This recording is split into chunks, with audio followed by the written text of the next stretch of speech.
The symbolism of the horse.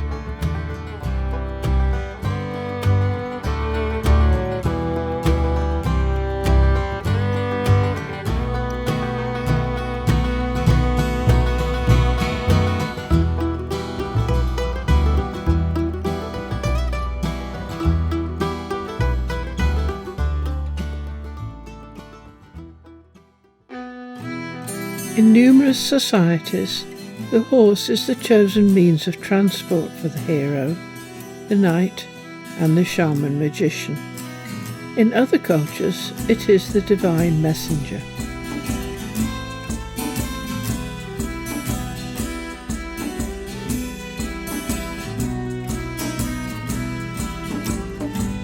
It is, in other words, a symbol of ecstatic flight, out-of-body experiences and heroic journeys to far-off places. The chosen mount of gods and goddesses such as Rhiannon or Degas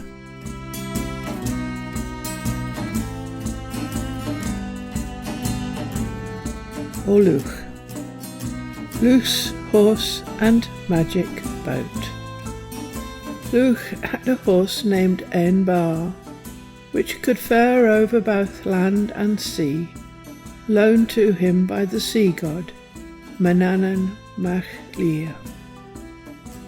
When the children of Turian asked to borrow his horse, Luch declined, saying it would not be proper to make a loan of a loan. Consequently, Luch was unable to refuse their request to use Luch's churach, coracle, or boat, the wave sweeper. Morchis was one of the heroes of the Chansons de Geste that tell of the legendary court of King Charlemagne. He was brought up by Oriander the fairy and became her lover and a great enchanter. He too had an enchanted horse, Bayard. The horse may have wings, sometimes many wings, to symbolize ecstatic flight. Furthermore, the speed of the animal may be portrayed by giving it many legs. Sleipnir, Odin's horse, had 8 legs.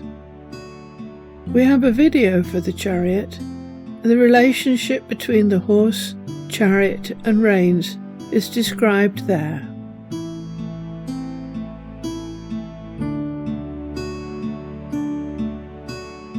Leonard Cohen. Extract from the ballad of the absent mare. Say a prayer for the cowboy, his mare's run away, and he'll walk till he finds her, his darling, his stray. But the river's in flood, and the roads are awash, and the bridges break up in the panic of loss. And there's nothing to follow, there's nowhere to go. She's gone like the summer, gone like the snow, and the crickets are breaking his heart with their song, as the day caves in, and the night is all wrong. Did he dream? Was it she who went galloping past and bent down the fern, broke open the grass, and printed the mud with the iron and the gold that he nailed to her feet when he was the Lord? Oh, the world is sweet, the world is wide, and she's there where the light and the darkness divide. And the steam's coming off her, she's huge and she's shy, and she steps on the moon when she paws at the sky. And she comes to his hand, but she's not really tame. She longs to be lost, he longs for the same. And she'll bolt and she'll plunge to the first open pass, to roll and to feed in the sweet mountain grass. So he binds himself to the galloping mare, and she binds herself to the rider there. And there is no space, but there's left and right, and there is no time, but there's day, night. And he leans on her neck, and he whispers low, "Whither thou goest, I will go." And they turn as one and they head for the plain. No need for the whip, no need for the rein. Now the clasp of this union, who fastens it tight, who snaps it asunder the very next night? Some say the rider, some say the mare, or that love's like the smoke, beyond all repair. Firing the imagination of the young. Children of old were taught symbols and morals using the sky and its constellations, and exciting stories and myths. And an archetypal hero figure, brave, courageous, righting wrongs and saving damsels in distress, captures the imagination of the young straight away, and thereby the horse gathered a legendary, supernatural worldwide reputation of its own. The romance of Cleomades and Cleomonde, for example, which was written in the 13th century, not merely resembles but actually is the story of the enchanted horse in the 1001 Nights. Even in the 1950s, TV programmes such as Champion the Wonder Horse continued this reputation. To ensure the symbolism was not forgotten, it was embodied in the hobby horse, nursery rhymes based on the hobby horse, ride a cock horse to Banbury Cross to see a fine lady upon a white horse, rings on her fingers and bells on her toes, and she shall have music wherever she goes. The rocking horse,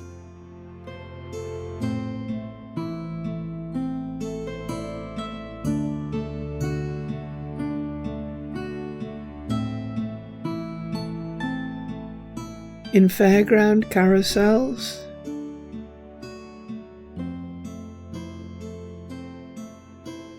and last but definitely not least in the circus, where the horse figured prominently in a number of acts. All of which were somewhat daring and dangerous.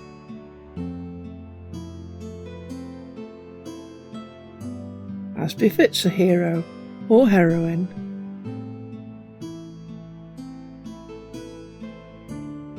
And as a result, at one time, every small boy and not a few small girls wanted to be heroes and heroines when they grew up and ride horses.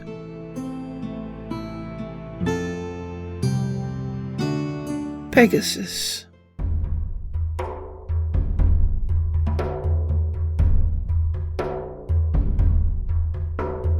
The Pegasus constellation lies in the northern hemisphere and is one of the largest constellations in the sky.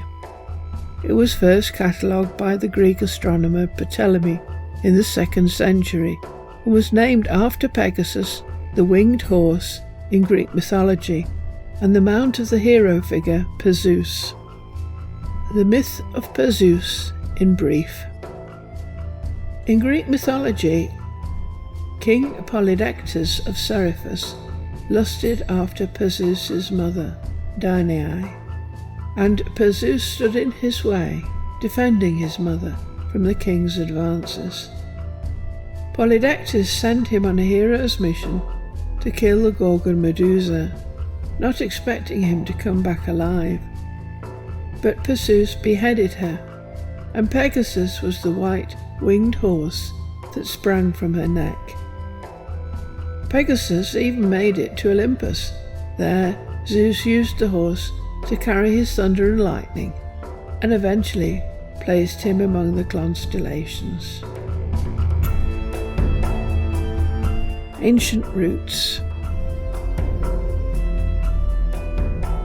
Some indication of just how ancient the symbolism of the horse, particularly the white horse, is, can be found in the Uffington White Horse in the Berkshire Downs of Oxfordshire in the UK. The site is owned and managed by the National Trust and is a scheduled ancient monument. Despite its beautiful stylized shape, the Uffington White Horse is a prehistoric hill figure, 110 metres, 360 feet long, formed from deep trenches filled with crushed white chalk, and estimated to be well over 3,000 years old.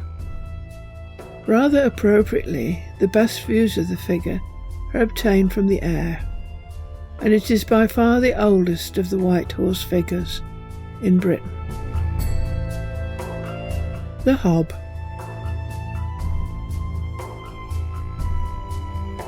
There is a difference as to who rides who. When a person is possessed by a spirit, mounted, they become the horse, and the spirit is called a hob. Seahorses. Seahorses occur not just in Iceland, but the Orkneys, the Shetlands, and the Faroe Isles. The myths are almost all the same. The water spirit in the Shetlands is called a Sjúpildi. He endeavours to entice persons to ride on him and then gallops with them into the sea. From Torfaeus, Hrolf saga. The Icelandic neck, kelpie or water spirit, is one of the Eddaic names of Odin. He appears always in the form of a fine, apple-grey horse on the seashore. But he may be distinguished from ordinary horses by the circumstance of his hooves being reversed. If anyone is so foolish as to mount him, he gallops off and plunges into the sea with his burden. And modern usurpers. If you wish to be a leader or be seen as a hero figure, being able to ride a horse, being seen on a horse, or being painted on a horse became a necessity. And so from the 1700s onwards, the aristocracy used horses as a means of claiming their leadership credentials.